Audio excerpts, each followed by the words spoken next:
Hey everybody, Brian here from quantlabs.net.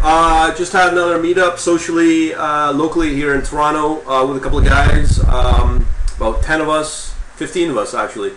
And we were talking about Python, F Sharp. Nobody's really seems to be too interested in actual trading itself, but more on the language side. Always what comes up is Python, and then a little bit about F Sharp, but it got me thinking.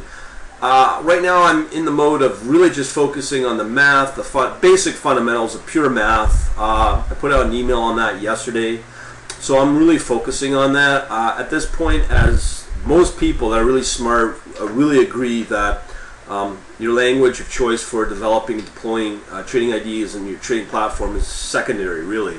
So it really doesn't matter what language you go with, but in this case I'm going to try to explain what I see with F Sharp. At this point, I'm not really going to be playing with F Sharp too much. I'm not even going to be playing with F Sharp at all. Just due to the fact that I wanted to just focus, like I said, on the algorithm side of stuff. That's really important to me, and that's where I'll leave that. So what I'm going to do right now in this video is just talk about what I see as the highlights with F Sharp, but I'm going to actually implement anything and try it out, but just showing you what I'm seeing with F Sharp, what potential new shops might be using with F Sharp, and just generally .NET and Microsoft technologies as a whole, and where I see it. Now again, let me just first say I'm not an expert. I've played a little bit with Python. I'm not here to bash Python at all.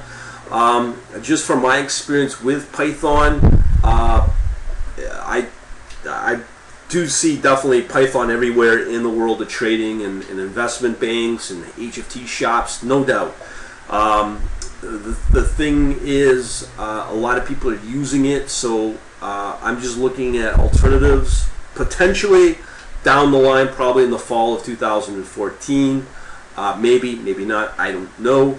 But what I do see with Python and trying to integrate it with .NET is not an easy task. I have actually dealt with the people that are overseeing the project with the tool kits that you get with Python integration with the Iron Python, and it just is not solid. I don't even see any reason why Microsoft should even really be focusing on it as much, as they now have this new language F Sharp that seems to be really tightly and very seamlessly integrated with .NET, and that is what I want to show you today. Okay, so enough babbling. Let's get into the actual pure F Sharp. Now, most of all, what I've been reading and as people have been responding is that F Sharp really took hold in London, UK. A lot of it was Credit Suisse adopting it, and I think in the city of London it seems that other banks are following suit. Now, I can't guarantee that. This is what I'm hearing, this is what I'm getting responses with, and I've been posting that as it's been going. But let's talk about specifically the Salaries of London. If you've been watching me since the beginning of 2014, if you look at this is the pay scale of what you get with F Sharp job vacancies in London, 2012, £57,000. That's pretty good. But then it suddenly shot up into 2013 at 70,000, and even in this year, May 2014, it's even gone up even further, of at 75,000 pounds. That's huge for this day and age in this economy. That is really good on why F Sharp is becoming a very powerful language to know in the world of just generally F Sharp in London. And I do believe a lot of it is being driven by a lot of probably investment banks that are using it.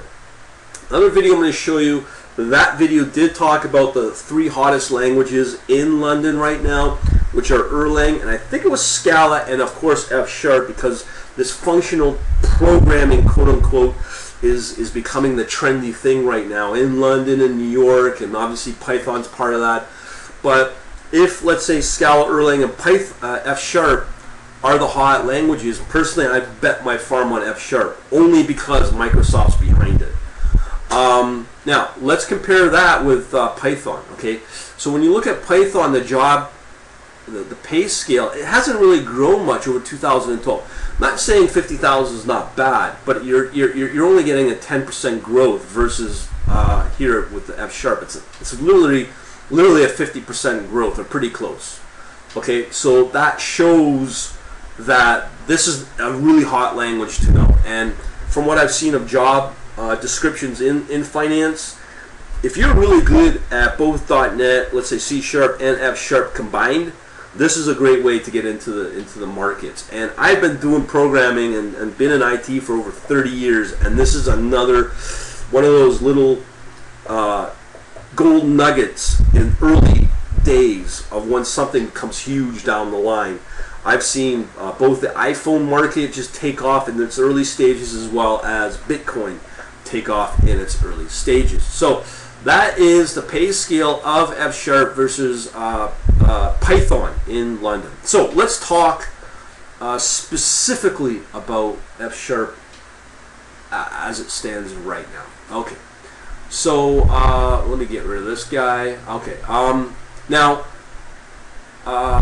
where is my little so we talked about the pay scale. Now I put up a couple of presentation videos on F Sharp. Now if you're wanting to learn F Sharp, this is a great place to learn. I just learned about this from F Sharp for You. You know, it looks pretty good to learn F Sharp. Now this seems to be a dumb question. Will F Sharp kill C++? I don't think it will. But there is some interesting discussion that is coming out of that. Now, this is where it gets interesting. Is let's just talk about integrating F Sharp into obviously C++ and C Sharp. Obviously, because it's a Microsoft Core .NET language, obviously the integration with F Sharp into C Sharp is seamless, and especially using the .NET framework. It appears to be seamless. I haven't really played with it, but from what I'm reading, it looks pretty good. Now, again, trying to do that with .NET, with Python, that's another story. You're going to struggle, I think, because a lot of the libraries don't seem to be 100% compatible with Python, but it doesn't make sense. Why would you want to bridge .NET with Python, especially when it comes to trading? When you have something as powerful as F Sharp. So obviously the key one is with native C++. Now before I continue with F Sharp itself, what I'm learning about F Sharp is it's still considered an open source language. It's a foundation. Yeah, Microsoft is one of the sponsors behind it. But the thing is, what people need to understand is that F Sharp, from one of the video presentations I'll show, is that it is open source. It's a true open source language, and it can be compiled and built in Linux and Mac. There are the Mono project, which is apparently getting better. There was a presentation I watched on the garbage collection with F Sharp in Mono, and it's virtually almost low latency. Like, let's just say it's low latency. I'll get in that in a minute about the garbage collection. But there is that capability of using F Sharp for Linux and Mac. There's also, for those that don't know, Xamarin, which is a newer IDE that seems to be really getting popular the last year, where you can do, yes, F Sharp development in Linux using Xamarin, but not just using Xamarin, but you can also use Xamarin for things like mobile development. Now, I've seen Xamarin in play, and it's really cool. So if you're wanting to deploy something in, let's say, iPhone, iPad, iOS, or Android, they seem to got that pretty well covered through Xamarin. Now, again, I'm not going down that line, but it's interesting that there is that potential. And obviously Microsoft and whoever's behind F Sharp have taken that and consider that as part of the design of the newer, more recent versions of the language. Okay, so we talked about C++. Yes, you can, again, talk about integrating F Sharp with native C++. So you can bridge it no different than I've tried to do with C++ and R, C++ and Python as well. Let me see. Oh, and also, just so that people need to understand, is if you're trying to integrate C Sharp .NET code with C++ code, using a wrapper or using, in this case, p invoke, you can do the same thing with F Sharp, and here's some examples to show that. It does work. I've played with it. It seems to be stable. Just something to consider. Again, I'm not an expert at it. I'm just pointing those out, that you can use F Sharp with C++, and obviously seamlessly with the .NET framework entirely. Okay, this is quite a bit of a mouthful. Let me just show you some of the links I posted earlier today. Yeah, I've talked about the C# and the C++ integration. Okay, let's talk about specifically with trading F Sharp. Now, this is really powerful because obviously you're getting the ability to use .NET at your pretty well fingertips within F Sharp. There's some really interesting things that are coming out of it, especially from this guy who's doing this presentation, and it looks kind of cool. There, as I said, I want to talk about some of the integration with the garbage collectors that they have. And Microsoft seemed to have designed garbage collectors specifically for low latency. Obviously, hint, HFT, high frequency trading. So they do have that designed in mind, and you can take that same garbage collector and deploy it into a Linux environment. So that's quite interesting. This is a really good presentation to watch. I haven't watched the whole thing. Here's another presentation that you can learn about basic visualization from within F Sharp. That's all out of the box, ready to go. So there is that. Here's a tour of using financial with F Sharp. There's a specific user group or meetup group with F Sharp in finance in London, and this is the guy who's doing that presentation. His name's Philip Trelford, I believe. So that's interesting stuff. Okay, so this is a really cool language or link to know about if you're interested in F Sharp. Now, here's the really cool part of F Sharp. Now, one of the big advantages with F Sharp is the ability to use parallelization, GPU programming, as well as things like 3D surface plots. This is really cool. This demo, this presentation goes through that. I've talked to Paul Cottrell. How do we deploy that in MATLAB? You can do 3D surface plots with MATLAB, but just the ability as the data comes in real time.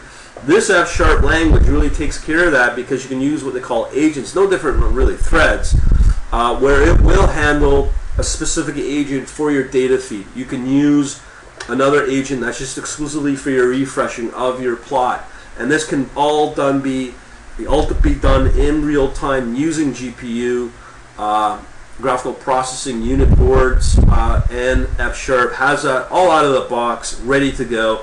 And this demo goes through that. As you can see, a lot of these demos go through great extensive presentations. This one's 50 minutes, and this one's 58 minutes. These are awesome. I was just like blown away when I watched bits and pieces of it. Really cool. And the ability to do it really fast without having to work with wonky libraries that you would in, let's say, R, and even maybe Python. And just some of the issues that I've seen with Python that have come up, where again the big one for me is future-proofing your scripts and your programming. Will it work in 5 years? When I've seen in R, that is not the case. We had one guy who said his R scripts from 4 years ago will not work with a new R 3.0. Then that leads me to the discussion with myself. Why is there a 2.6? Why is there a 3.3 in Python? And one of the guys said, well, the world's still using Python 2.7, and to me that's not really smart in how to engineer a software programming language. And I think this is where an overseer of like Microsoft, a founder of Microsoft, really comes into play and really can address those sort of concerns. And that will also bring in the corporate players like the banks and the investment banks. So that's just another piece of thought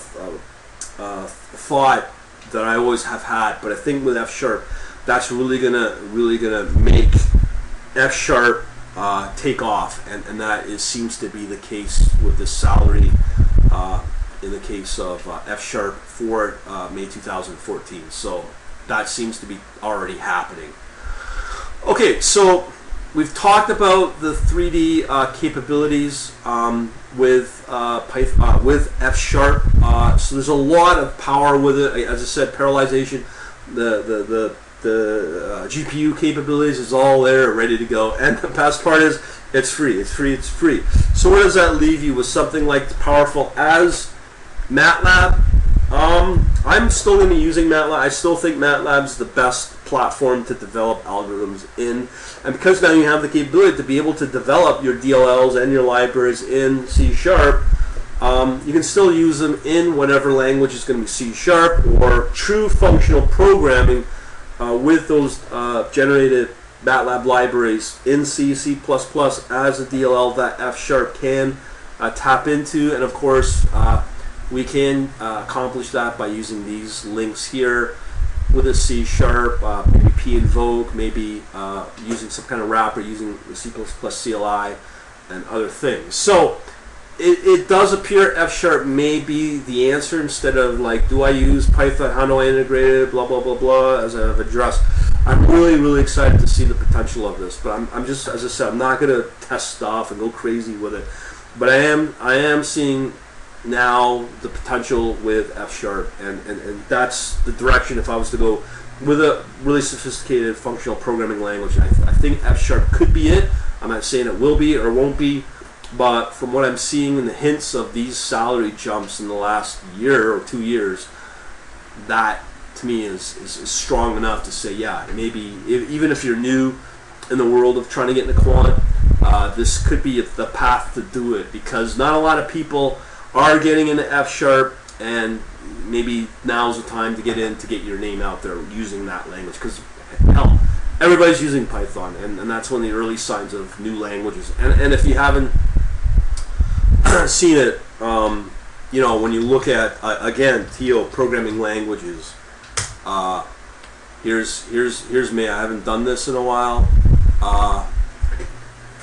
Let me just take a look at that. Index, this is May, and let's do it again. F Sharp, we got a double chevron right here, which means it's moving up very quick. C++ is holding, obviously Python's holding, but MATLAB's getting a little popular as well. But when you look again, R's just seems to be okay. It's coming back, but still, you know, I mean, golly gee, Fortran's more popular than R. But it's that kind of movement where F Sharp is moving on up, and it's been like that for the last 6 months. I've got videos to prove that from December. Okay, so there you go. I'm just waiting for maybe F Sharp to come up in this chart here. I think this is for the top 10 languages. Only 3 slots away. Okay, so hopefully you see some excitement behind it. But as I said, I'm going to continue just working with my development on algorithms. That's so important. So just thought I'd put that in your ear. Let me know what you think. Comment away on the forum, on the blog, the video. I don't know. Get a dialogue going. Talk to you later.